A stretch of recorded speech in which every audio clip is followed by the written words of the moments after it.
আসসালামু আলাইকুম। Channel I কৃষি সংবাদে আমন্ত্রণ জানাচ্ছি আমি আল আভি জাহান। এখনকার এই সংবাদ আয়োজন একই সঙ্গে চ্যানেল আই এর ইউটিউব চ্যানেলে এবং চ্যানেল আই এর ওটিটি প্ল্যাটফর্ম আই স্ক্রিনে লাইভ স্ট্রিম হচ্ছে। বয়সে তরুণ কিন্তু স্বপ্ন আর সাহসে পরিণত নরসিংদীর পারুলিয়া গ্রামের স্বাধীন চৌধুরী মাত্র 1.5 লাখ টাকা নিয়ে শুরু করেছিলেন কোয়েল খামার। আজ তার খামারে আছে 55,000 কোয়েল। শুধু উৎপাদন নয়, শুরু করেছেন প্রসেসিং ও বাজারজাতকরণও। তার পথ অনুসরণ করে উৎসাহিত হচ্ছেন গ্রামের আরও অনেকে। বিস্তারিত জানাচ্ছেন শাইখ সিরাজ। বয়সে তরুণ, মূলত ছাত্র, কিন্তু পেশায় পুরোদস্তুর খামারি।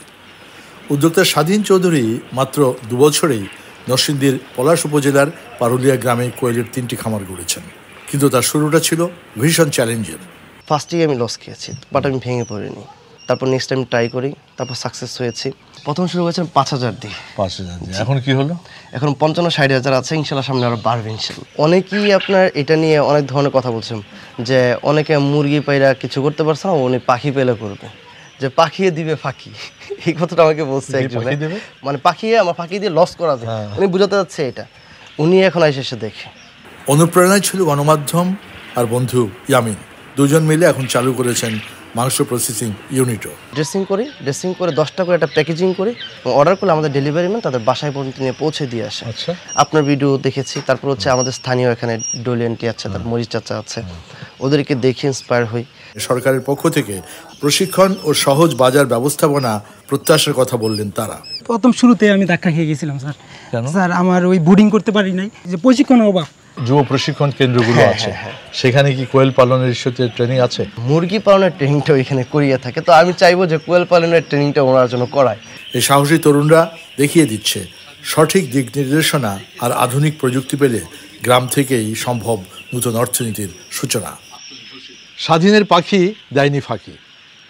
কোয়েল পালনের মাধ্যমে সে আত্মনির্ভরশীল হয়েছে এবং প্রক্রিয়াজাতকরণ ও বাজার ব্যবস্থাপনায় করেছে নতুন একটা দিকের উন্মোচন। স্বাধীন মনে করছেন এই ক্ষেত্রে সরকারি সহযোগিতা এবং প্রশিক্ষণের ব্যবস্থা করলে অনেক তরুণী আত্মনির্ভরশীল হতে পারবে। নরসিংদীর পারুলিয়া থেকে শাইখ সিরাজ, চ্যানেল আই। এ নিয়ে বিস্তারিত প্রতিবেদন দেখবেন আজ রাত 9টার সংবাদের পর হৃদয় মাটি ও মানুষ অনুষ্ঠানে। নীলফামারীর তরুণ উদ্যোক্তা আবু রায়হানের শখ থেকে শুরু রঙিন মাছ চাষ। রঙিন মাছ চাষ করে তিনি যেমন স্বাবলম্বী হয়েছেন, তেমনি উৎসাহিত করছেন অনেক তরুণকে। নীলফামারী থেকে আনোয়ারুল আলমের রিপোর্ট। নীলফামারীর সদর উপজেলার রামগঞ্জ বাজারের প্রতি জায়গার ছোট হ্যাচারিটি এখন যেন রঙিন এক জগৎ। ইটের 4 দেওয়ালের মধ্যে ঝলমলে পানি, তার ভিতরে শোভা পাচ্ছে বাহারি রঙের নানা প্রজাতির মাছ। আগে কিন্তু আমার ঘরের ভিতরে সেটআপটা ছিল, তখন কিন্তু আমি সেটআপটা বাইরে নিয়ে আসছি, মানে বড় পরিসরে করার জন্য। তো এখন আমি মোটামুটি ব্যাপক সাড়া পাচ্ছি আর কি। এখানে আমি বেশ কিছু মাছ প্রতি মাসে সেল করে থাকি। দূর দূরান্ত থেকে বা বিভিন্ন জায়গা থেকে কিন্তু আমার মাছ এসে নিয়ে যায়। তার হ্যাচারিতে এখন আছে কই কাপ, কমেট কাপ, গোল্ডফিশ, গোলটেক্কা, জেব্রা, বাপ্পি, মলিসহ প্রায় 22 প্রজাতির রঙিন মাছ। আমি সৈয়দপুর থেকে এসেছি নীলফামারীতে আবু রায়হান ভাইয়ের খামারে। তার কাছে আমি জেব্রা ফিশ নিলাম, শর্টেল নিছি, তারপরে হলো আপনার গাপ্পি। তো এই ব্যবসাটা খুব লাভজনক। খুব সুন্দর সুন্দর রঙের মাছ, লাল, নীল, সাদা, হলুদ, বহু রকমের মাছ আছে। মাছগুলো দেখতে খুব সুন্দর। স্থানীয় মৎস্য বিভাগ এই উদ্যোক্তার পাশে দাঁড়িয়ে প্রশিক্ষণ, কারিগরি সহায়তা ও পরামর্শ দিচ্ছেন। অনেক উদ্যোক্তা আমরা তৈরি করতে আমরা আগ্রহী।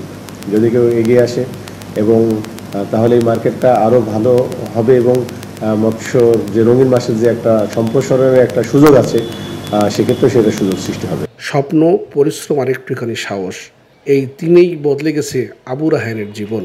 তার মতো আরও অনেক তরুণ হয়তো একদিন বলবে, শখেই ছিল আমার সফলতার চাবি। নীলফামারী থেকে আনোয়ারুল আলম, চ্যানেল আই। প্রাণী সম্পদ খাতের সমতা ও কম্বাইন্ড ডিগ্রির দাবিতে পঞ্চম দিনের মতো ক্লাস ও পরীক্ষা বর্জন করে অবস্থান কর্মসূচি করেছেন ময়মনসিংহে বাংলাদেশ কৃষি বিশ্ববিদ্যালয়ের অ্যানিম্যাল হাজবেন্ডারি অনুষদের শিক্ষার্থীরা। অনুষদের প্রবেশ পথগুলোতে তালা দিয়ে এই কর্মসূচি পালন করেন তারা। শিক্ষার্থীরা জানান, বিভিন্ন বিশ্ববিদ্যালয়ের পোলট্রি, ডেয়ারি নিউট্রিশন ও জেনেটিক্স ডিপার্টমেন্টের লেকচারার পদে অ্যানিম্যাল হাজবেন্ডারি বাদ দিয়ে ডিভিএম ও কম্বাইন্ডদের উল্লেখ করে সার্কুলার দেওয়া হচ্ছে। তবে এসব সাবজেক্ট অ্যানিম্যাল হাজবেন্ডারির কোর সাবজেক্ট।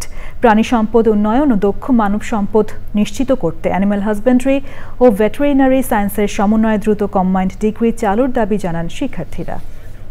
স্বার্থে বাংলাদেশের লাইভস্টক সেক্টরকে আরও সমৃদ্ধ করার জন্য আজ আমরা আমাদের যৌক্তিক দাবি নিয়ে, কম্বাইন্ড ডিগ্রির দাবি নিয়ে আমরা এখানে উপস্থিত হয়েছি। শিক্ষকরা মানে যতদিন আমাদের দাবি মেনে না নেবে, আমাদের শিক্ষাগত যত কার্যক্রম আছে সব কিছু বন্ধ থাকবে। কিন্তু আমরা অতীতে আন্দোলন করেছি, কিন্তু কোনো লাভ হয়নি। স্যারদের সাথে আমরা ছিলাম, কিন্তু স্যাররা কোনো জব সেক্টর তো বাড়াতে পারেনি, বরং আমাদের জব সেক্টর আরও ন্যারো হতে এসেছে।